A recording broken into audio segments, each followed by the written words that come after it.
Друзья, мы добрались до загрузки. Это мой будет новый рейс из штата Флорида. Значит, я приехал, меня здесь уже ждал кран. Будем забирать, значит, вот этот кусок и вон тот кусок. Два куска, получается, это охладительные вышки, то есть кондиционеры. Называется по-английски Cooling Tower. Работают ребята у нас испаноязычные. Значит, груз должен занять приблизительно практически всю площадь нижнего дека. Как говорили, где-то 34 фита, но посмотрим, как оно будет на самом деле. И груз должен быть чуть-чуть не габаритный, то есть ширина трейлера 8,6, а по заявленной ширине груз должен быть 8,10, то есть 4 инча, это 10 сантиметров, получается уже вне легальности. Значит, обхватили, видите, сначала стропы, а там цепи. Так, пошел подъем. Сейчас бабахнет соседний. Иногда хорошо иметь камеру, чтобы записать, а то мало ли, как дэмэдж какой сделают, потом не докажешь.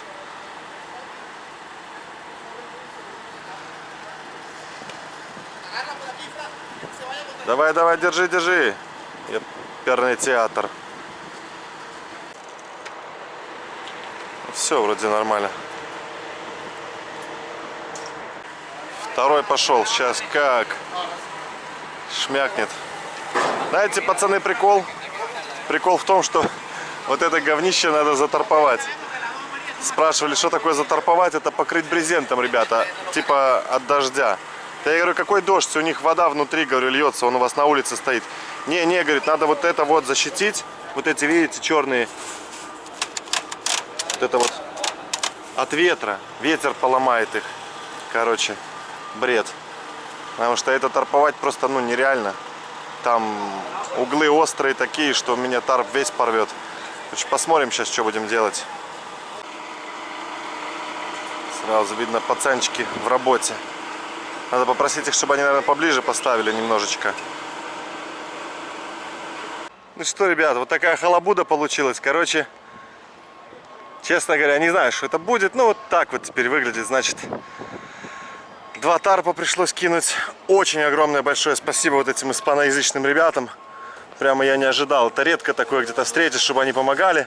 Они туда наверх запрыгнули, все бланкетами обмотали. Правда, ну, все мое, но все же. Короче, груз готов.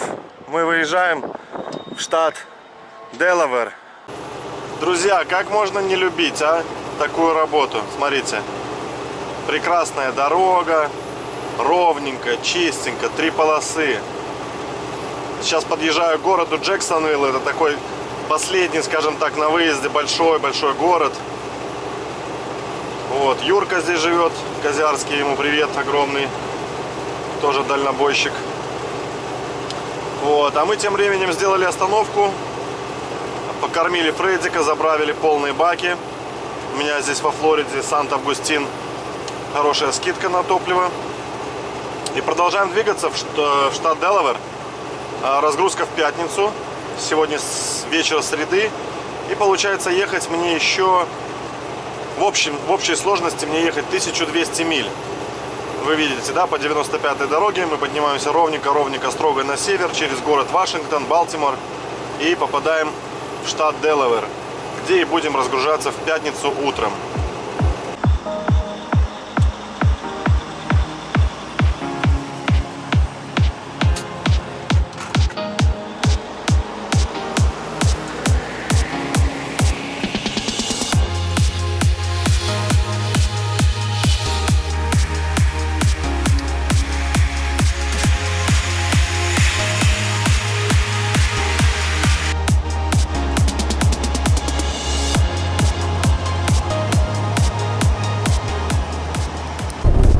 Ну что, вот и один из первых больших городов на пути моего следования. Это город Ричмонд, штат Вирджиния.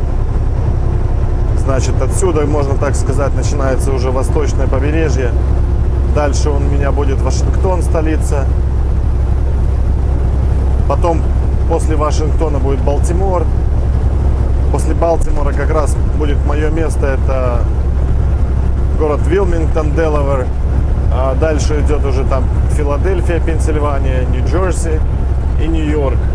То есть такие самые одни противные места, как говорится. Вот, ну, слава богу, в самую гущу событий я не еду пока. То есть у меня там буквально в 2 километрах от большого хайвея, как раз вот эта 95-я, она идет прямо с самого юга штата Флорида прямо аж до Канады. Так что ровненько, никуда не сворачивая из Майами, мы прямиком попадаем на доставочку. Вот, сегодня я уже не доеду. Мне оставалось там с утра где-то 800 миль. Это больше, чем я могу проехать за день. Вот поэтому сегодня задача такая: проехать в Вашингтон. Будем его преодолевать по кольцевой дороге, потому что через центр там просто нереально, короче.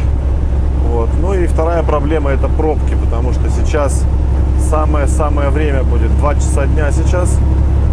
И до Вашингтона мне еще где-то чуть меньше 2 часов, но это уже будет самое пробочное время. Представляете, да, столица штатов, естественно, там движуха, ой-ой-ой.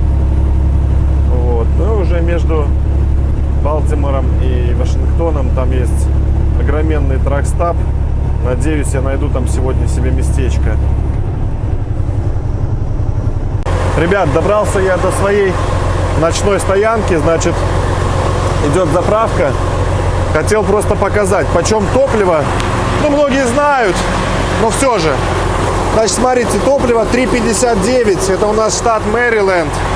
Недавно проехал Вашингтон. Но вот она, видите, моя скидка 2,60. Нажимаем TA Балтимор.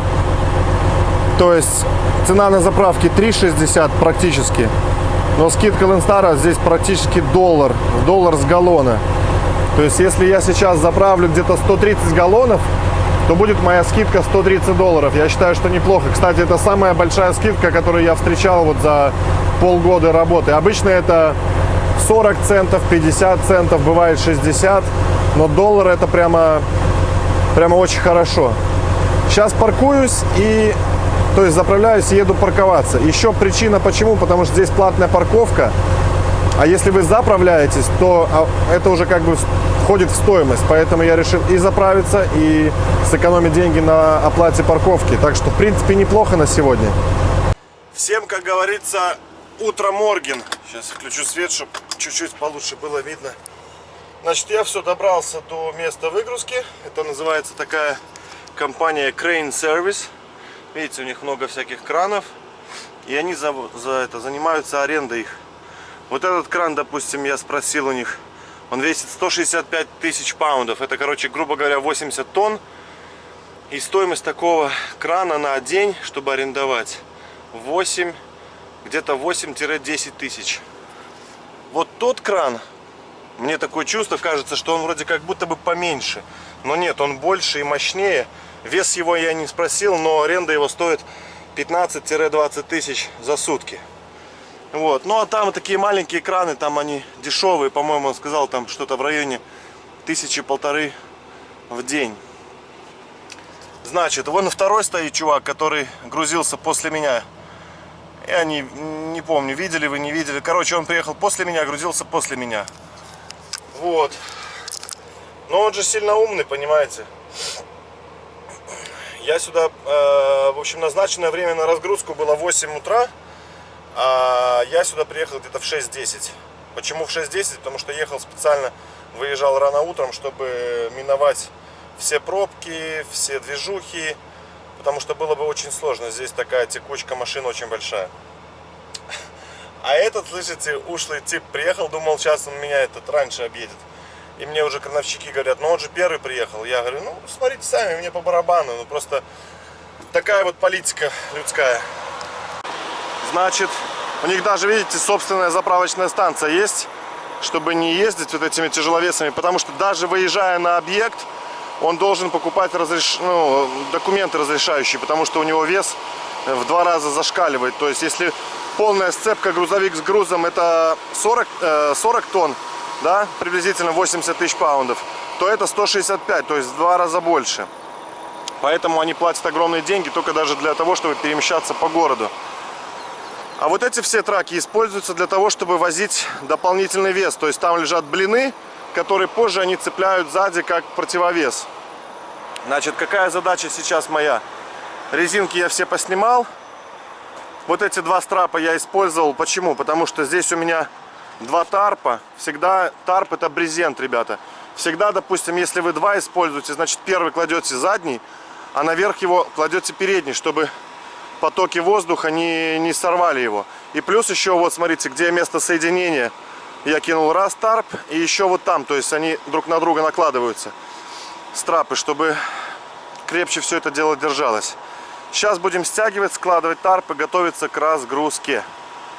А вот так, ребята, все это выглядит сверху. Видите, 2 вот таких вышки. Значит, внутри там пустота, вентилятор. Короче, фишка была в чем? Зачем была тарповка? Он абсолютно дождя не боится, потому что будет установлен на крыше. Просто эти паникеры, они говорят, блин, ты будешь ехать, ветер начнет дуть, и вентилятор начнет крутиться типа самопроизвольно, мол, сломай здесь что-нибудь. Короче, подкинули геморроя. Видите, сколько приходится использовать всяких ковриков, бланкетов. Это тем, кто говорил, что я ничего не использую. Просто оно иногда соскакивает, иногда бывает все углы не заметишь. Видите, вот такие вот резинки. Сейчас я вам покажу, как мы здесь. Вот такие вот острые углы, тут даже никакой коврик не спасет. Вот пришлось такие вот использовать. И это тоже огромная часть работы. Приходится потратить на это дело, ну, час как минимум, чтобы все это забинтовать. У меня про таких ребят всегда одно выражение заготовлено. Куда ты лезешь? Под батьки у пекла, а? Короче, ну, скажем так, я хотя бы уже 1 тарп свернул, поснимал все эти. Видите, а он там какими-то картонками застелил. 1 тарп валяется, 2 валяется. Он типа пытается меня обогнать. Хотя я, ребята, на скорость не работаю. Я работаю так. Аккуратно, тихонечко. Чтобы не упасть никуда. Мне спешить некуда. В этом деле спешка нужна только... Причем, ребята, причем нужна спешка? Расскажите. Разные есть вариации. Давайте, народные мудрости. Я, конечно, ребята, не ехидный парень, но вот к чему приводит спешка. Видите? Вы, конечно, можете сказать, что я злорадствую там или еще что-то. Ну, согласен, это похоже на злорадство, но смотрите, насколько человек... Ну, это же видно по нему, насколько он спешил. Видите, брезент стоит, да? Получается, он эти 2 брезента быстренько-быстренько туда за трак поставил и поехал. А он у него шлепнулся. Хорошо, хоть на кардан не намотало. Он его и бампером передним проехал, и назад его вытянул, короче. Я ему показываю, говорю, иди посмотри, а он мне, о, привет, чувак, доброе утро, давно не виделись. Типа, как ни в чем не бывало. Ну, ладно, черт с тобой, как бы, я не спешу. Так, первый пошел. Видите, специальная такая приспособа, чтобы ремни, когда поднимаешь вверх, не сдавливали груз по бокам, чтобы ничего не поломать, не погнуть. Самое главное, чтобы они сейчас друг об дружку не стукнулись. Так, хорошо. Кран, конечно, четкий. Это похож на тот кран, как в Канаде. Помните?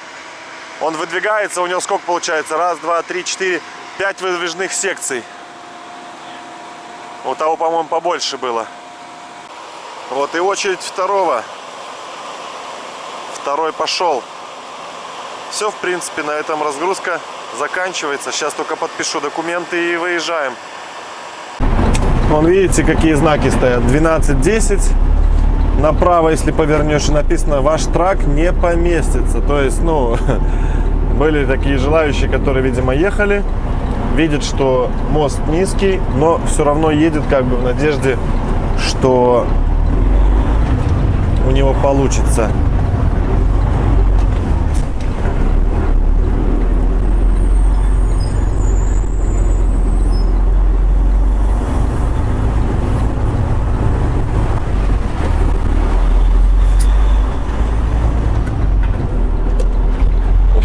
заезжаем. Здесь вообще ужасно. Со всех сторон низкие мосты. Надо быть очень аккуратным. Маршрут просматривать заранее, за, не знаю, за день, за два, ну, за столько времени, сколько у вас есть. Потому что я, пока ехал из штата Флорида, я, наверное, 3 дня так точно, каждый день все проверял, перепроверял, каждую улицу просматривал, потому что навигатор не всегда может вас выручить.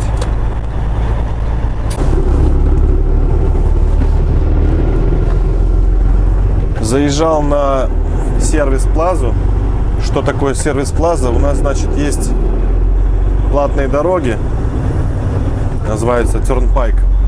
И практически на любой платной дороге есть так называемые сервис-плазы. Они установлены, получается, между двух хайвеев посерединке. То есть ты можешь заехать с обоих сторон на нее. Эта сервис-плаза находилась буквально в 7 километрах от выгрузки. Так как нового груза я не имел, я сюда приехал. Вот, взял себе Starbucks кофе и решил побаловать себя тоже Starbucks куриный сэндвич. Что-то вот так захотелось мне. Обычно я такое не беру, но это раз в месяц, раз в два можно себе позволить. Правильно? Значит, что происходит? Я уже, ребята, я выехал на дорогу 11 октября. А сегодня сейчас я вам посмотрю. А сегодня 22 ноября. То есть 1 месяц и 11 или уже 12 дней. За это время я один раз там заезжал домой на день и был в Майами у мамы с бабушкой тоже там день в гостях. Сегодня пятница, я уже запланировал неделю отдыха, может быть даже дней 10. Вот, и с грузами беда сейчас, короче, ничего нету. Я уже до дома ехать 500 миль, ребята, это 800 километров плюс-минус. И я решил, уже был готов ехать пустой. Потому что уже, честно, уже все достало, уже так, что уже все, уже хочется отдыхать. Ну вот, пока я ходил за кофе, выскочил груз ровненько по пути, как еду, и ровненько в Шарлотт. Груз такой, назвать его, что это груз, не назовешь, копейки. Копейки, но в любом случае топливо отбивается. И даже там что-то остается, там 200-300 долларов я заработаю. То есть либо я еду просто так домой, либо я еду еще топливо оплачено и плюс еще и заработал чуть-чуть. Поэтому рейс не заканчивается и встретимся на загрузке. Этот знак означает то, что те, кто имеет электронное устройство оплаты за дорогу, тот держится в левых 2 полосах. Кто не имеет, кто будет платить наличными, те должны держаться правее. Тут буквально я 10-15 километров по штату проехал, и это будет стоить мне 9 долларов. Сегодня уже утром я платил, пока сюда ехал. Вот сейчас придется еще раз заплатить, когда я выезжаю. А дальше штат Мэриленд, и там уже сегодня я заплатил в Мэриленде 48 долларов. Это за расстояние где-то 100 миль, наверное. Сейчас заплатил 24 доллара за то, чтобы проехать в туннеле под Балтимором.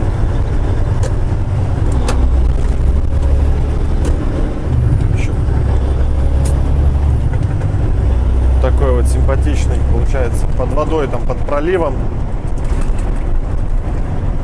который соединяет порт Балтимора. Достаточно длинный туннель, где-то пару километров. Подъезжаю к загрузке, но не мог такое, ребят, не заснять. Смотрите, какое хмурое небо. Это у нас штат Вирджиния. И, ну, вы уже все привыкли. Вирджиния, тут такие старые разрушенные горы Апалачи. И здесь вечно что-то тебя да поджидает. То природа красивая, то солнышко. Но даже вот в такой пасмурной погоде есть своя какая-то красота. Смотрите, какие хмурые такие тучи стоят. Прям загляденье одно. Проехал в Вашингтон, конечно, там у меня вообще поливало дождем так, что мама не горюй. Часа полтора ехал, вообще ничего не видно. Аварии, люди налепились, там вообще капец. Но хорошо, сильно-сильно я не задержался. Минут там 15, наверное, простоял, но проскочил. Ох, был я недельки полторы-две назад там Небраска, Айова, Иллинойс, Индиана. Там уже такое чувство, что реально зима. Уже снежок и морозец, минус 5, минус 10 был. А здесь все еще вот осенью пахнет. Даже деревья еще такие, видите,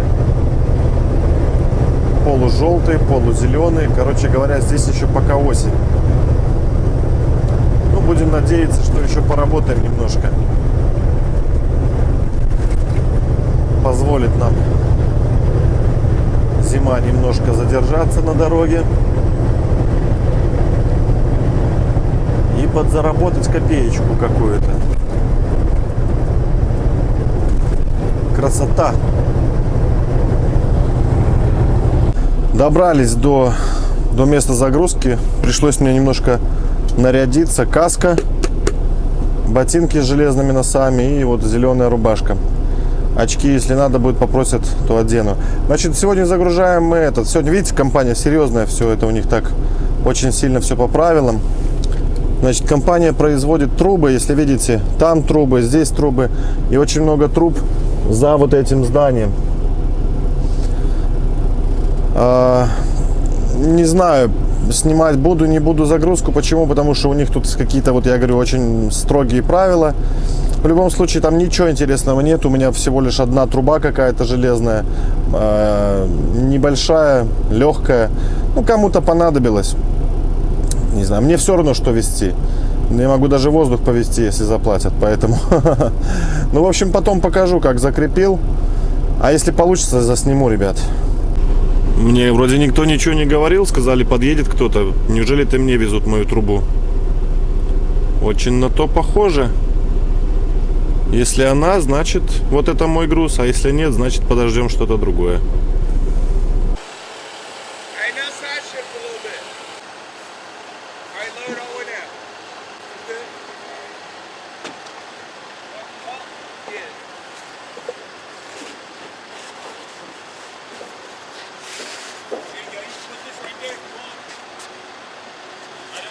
Ну вот и вся загрузка, смотрите, 3 страпа, потому что труба 20 фитов. Вообще, по идее, по весу и одного страпа хватает, но по правилам на каждые 10 фитов должно быть 2 страпа. Поэтому получилось 3 страпа и сделал их вот так вот вокруг. Тогда он будет ни влево, ни вправо. И плюс они еще, видите, поставили такие вот уголки с каждой стороны. И гвоздиками их прибили.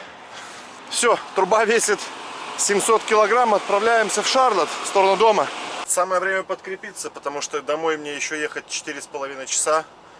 А голодным ехать нельзя. Значит, вот сразу видно, Димка был в Майами дома у родителей. Значит, борщик, сметанка. Есть у меня беляши и пирожки с луком и яйцом.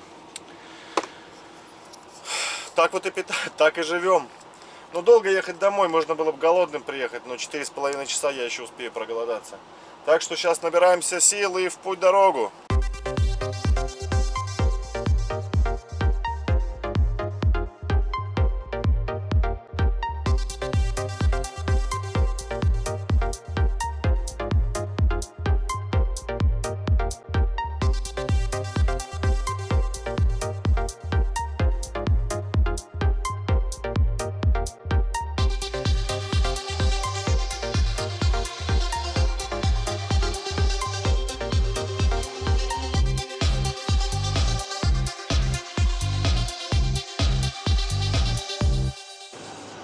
Ох, ребят, что-то не везет мне. целую дорогу. Прям такое ужасное движение. Две полосы, машина бампер к бамперу идет. Очень сложно. Навигатор красный. Но мне еще повезло, с той стороны, по встречке, там вообще раза 3 или 4 была такая пробка на несколько километров. Хотел вам показать камеру. Видите, как смотрится. Труба себе спокойненько там лежит, никуда не двигается. Это вот так она показывает в сумерках. Ну а когда уже совсем стемнеет, покажу чуть позже, как оно будет смотреться, когда совсем на улице темно. Конечно, еще не кромешная тьма, но вот такой вид сейчас в ночное время у камеры, видите? Достаточно неплохо, даже пытается передать какие-то якобы цвета, там желтый, не совсем черно-белое, но цветов мало. Удобная, конечно, удобная штука, реально удобная. Ну что, 2 дня побыл дома. Понедельник, рано утро, короче. Морозилка, завел Фредика. Чувствует он себя хорошо. Труба на месте. Видите, даже вот, инеем покрылось все. Труба все стоит хорошо. Ничего не сперли за выходные. Колесики накачаны. Сейчас машинка прогреется. Надо сделать осмотр, посмотреть, как тут колеса. Вроде все на месте. Бампер никто не украл. Видите, все стоит. А труба, да, чуть-чуть таки повернулась. Но она все равно стоит на этих, на колышках. Она никуда не денется. Здесь у нас... Так, что-то тут... Надо померить это колесо. Так. Все нормально. Такое чувство, едешь краски на дороге, что сейчас либо ранняя весна, либо поздняя осень. Как-то ну вообще так не скажешь, что сейчас уже зимний период начался, потому что на улице буквально там +1, +2. Холодновато. Ну, машинка прогрелась, все, такое чувство, что вообще лето. Едешь, отдыхаешь. Так, тем временем я подобрался к выгрузке. Немножко постояли в утренних пробках, но таки добрались. Сейчас заехал в такой индустриальный парк. Здесь находится много компаний, траки везде. И буквально через пару минут будем на выгрузке.